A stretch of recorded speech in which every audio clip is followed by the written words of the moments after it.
ஆண்டவர் இயேசு கிறிஸ்துவில் என் பிரியமானவர்களே, மனித வாழ்வு நிலையற்றது என்பதை எத்தனையோ பேர் சொல்ல கேட்டிருக்கிறோம்.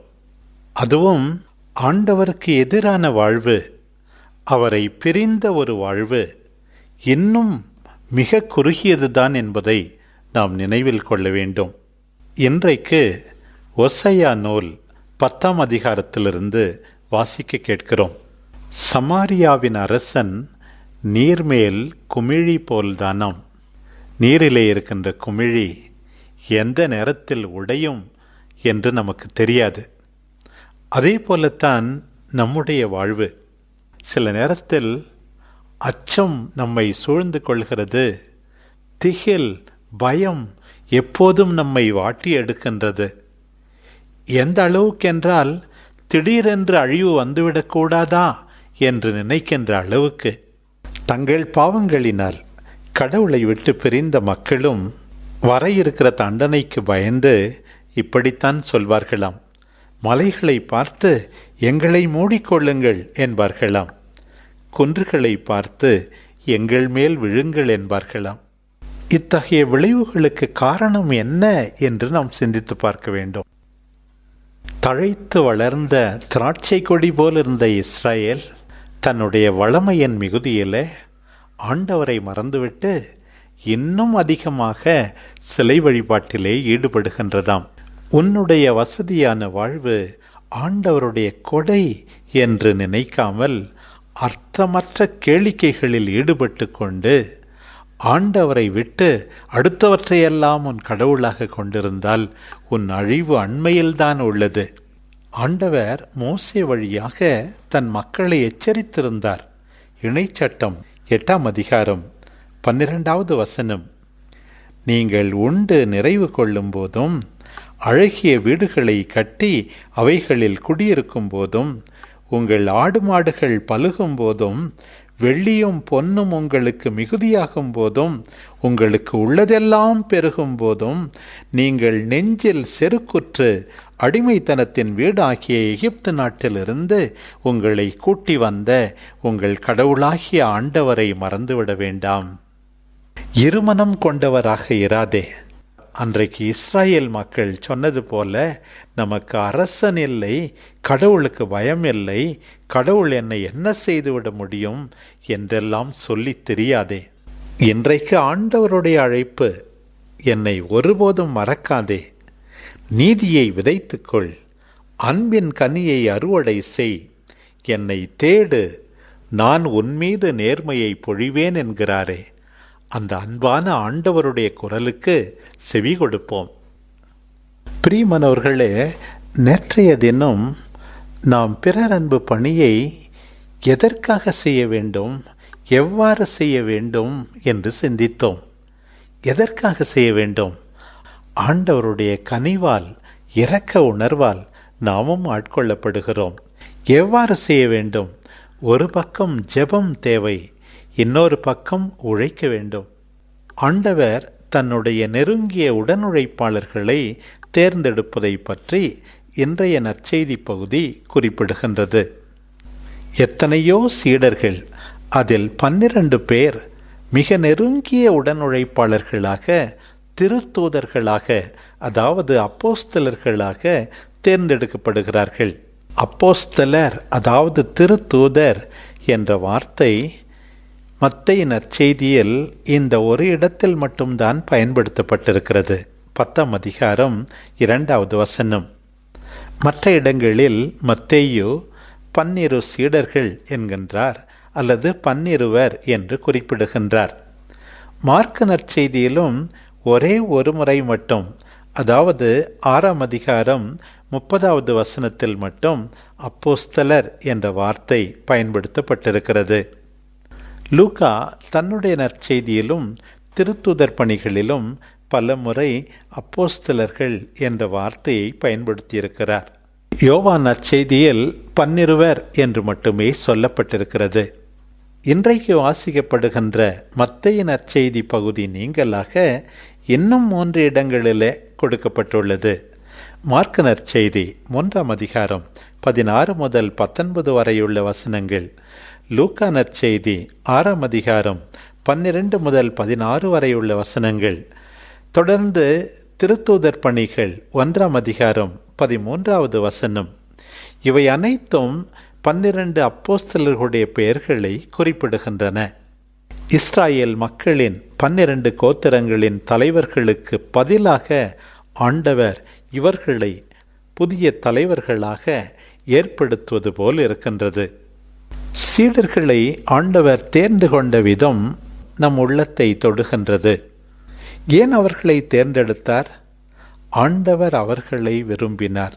பிரியமானவர்களே, இன்றைக்கு இன்னும் ஒரு முக்கியமான செய்தி.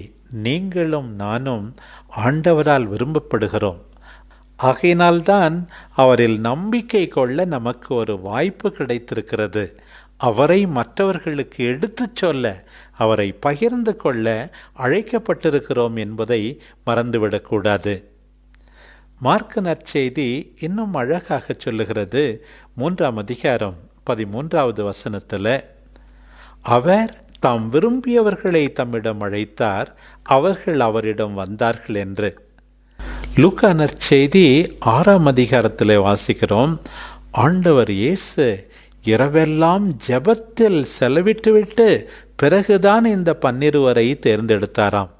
நினைத்து பாருங்கள், மின் விளக்குகள் இல்லாத அந்த காலத்தில் மாலை 6-6:30 மணிக்கெல்லாம் ஆண்டவர் மலைக்கு போயிருந்திருக்க வேண்டும். இரவெல்லாம் ஜெபித்தார் என்றால் ஏறக்குறைய 10 மணி நேரமாவது தொடர்ந்து ஜெபித்த பிறகுதான் ஆண்டவர் தன்னுடைய அப்போஸ்தலர்களை தேர்ந்தெடுத்தார் என்பதை புரிந்து கொள்கிறோம். நாம் எல்லாம் ஆண்டவரால் தேர்ந்தெடுக்கப்பட்டிருப்பது அவருடைய விருப்பத்தினால்தான். நம்முடைய அழைப்பின் மேன்மையை உணர்ந்து கொள்ள இன்றைக்கு அரிய ஒரு வாய்ப்பு.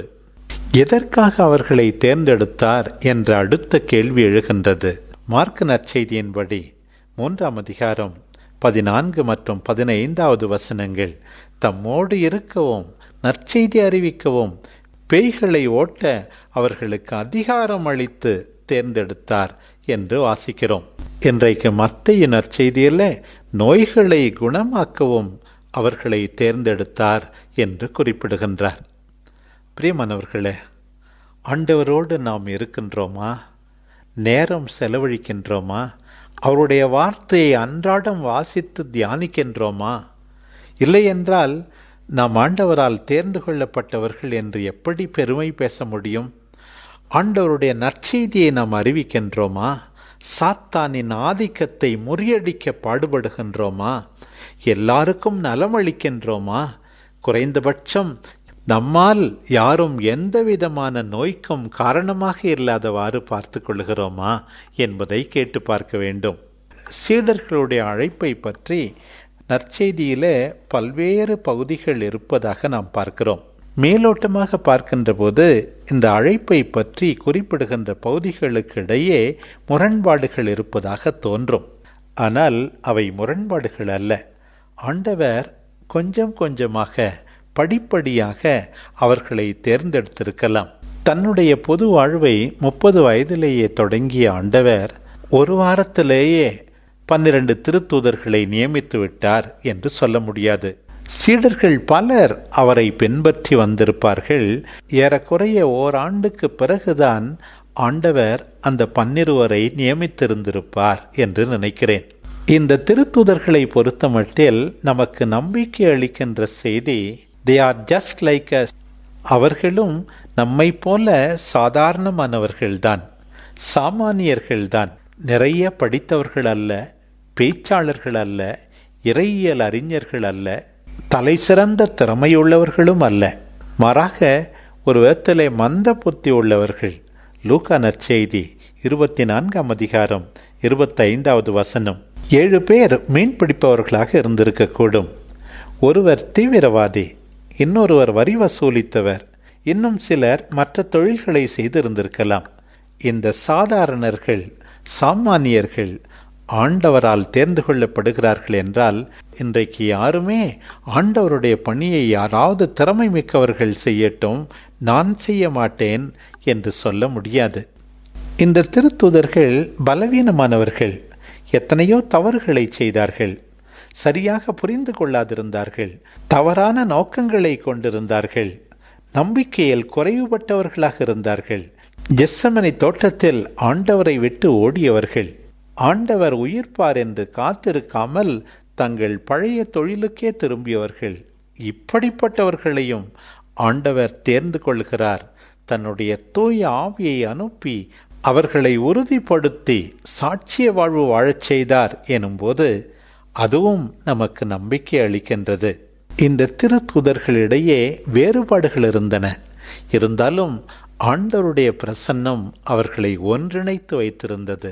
நினைத்து பாருங்கள், தீவிரவாதி சீமோன் ரோமையர்களுக்கு கைக்கூலியாக இருந்த மத்தேயுவை ஆண்டவருடைய பிரசன்னத்தில் இல்லாமல் வேறு எங்காவது பார்த்திருந்தால் கொலையே நடந்திருக்கும். அவர்களை ஒன்றிணைத்து வைத்திருந்தது எது? ஆண்டவருடைய பிரசன்னம். அதே போல இன்றைக்கு எல்லா நம்பிக்கையாளர்களும் பல்வேறு வேறுபாடுகளுக்கிடையே கூட ஆண்டவரில் கொண்ட நம்பிக்கையினால் ஒன்றிணைந்து வாழ பணிபுரிய அழைக்கப்படுகிறார்கள் என்பதையும் நாம் மறந்துவிடக்கூடாது. இறுதியாக இன்றைக்கு ஆண்டவர் அவர்களை யாரிடம் அனுப்புகிறார் என்று பாருங்கள். பிற இனத்தாரின் எப்பகுதிக்கும் நீங்கள் செல்ல வேண்டாம். சமாரியாவின் நகர் எதிலும் நுழைய வேண்டாம். மாறாக வழி தவறி போன ஆடுகளான இஸ்ரேல் மக்களிடமே செல்லுங்கள் என்று சொல்லுகின்றார். ஏன் ஆண்டவருக்கு இந்த குறுகிய மனப்பான்மை? இல்லை, ஆண்டவருக்கு தெரியும் யாருக்கு எப்போது எவ்வாறு நற்செய்தி அறிவிக்க வேண்டும் என்று. இன்றைக்கு எத்தனையோ பேர் நற்செய்தி அறிவிப்பு பணியில் பொறுமை இழந்து விடுகிறார்கள். பிரம்மாண்டத்தை விரும்புகிறார்கள். ஆண்டவர் சொல்வது, நீ முதலாக நற்செய்தி அறிவிக்க வேண்டியது உன்னுடைய குடும்பத்தாருக்கு, உன்னை சுற்றி இருப்பவர்களுக்கு, நீ பணிபுரிகின்ற இடத்தில் இருப்பவர்களுக்கு, உன்னோடு வாழ்பவர்களுக்கு, பிறகு கொஞ்சம் கொஞ்சமாக சமாரியாவுக்கு, பிற இனத்தவர்களுக்கு, எந்த நேரத்தில் எப்போது நற்செய்தி அறிவிக்க யாரை பயன்படுத்த வேண்டும் என்று ஆண்டவருக்கு தெரியும் என்று பொறுமையோடு காத்திருப்போம். நமக்கு இன்றைக்கு குறிக்கப்பட்ட பணியை பிரமாணிக்கத்தோடு நிறைவேற்றுவோம். பிரியமானவர்களே, நம்மை படைத்து பராமரிக்கின்ற ஆண்டவரை மறவாதிருப்போம். முக்கியமாக வசதிகள் பெருகும்போது இன்னும் அதிகமாக ஆண்டவரை பற்றி கொண்டு அவருக்கு நன்றி செலுத்துவோம். நீர்க்குமிழி போல் இருக்கின்ற நம்முடைய வாழ்க்கையின் நிலையாமையை உணர்ந்து ஆண்டவரில் நிலைத்திருப்போம். நீதியை விதைப்போம். அன்பின் கனியை அறுவடை செய்வோம். ஆண்டவரை தேடுவோம். நம்மை சுற்றி இருப்பவர்களை ஆண்டவரிடம் கொண்டு வருவோம். அவருடைய அன்பில் வாழ்வோம். ஆமென்.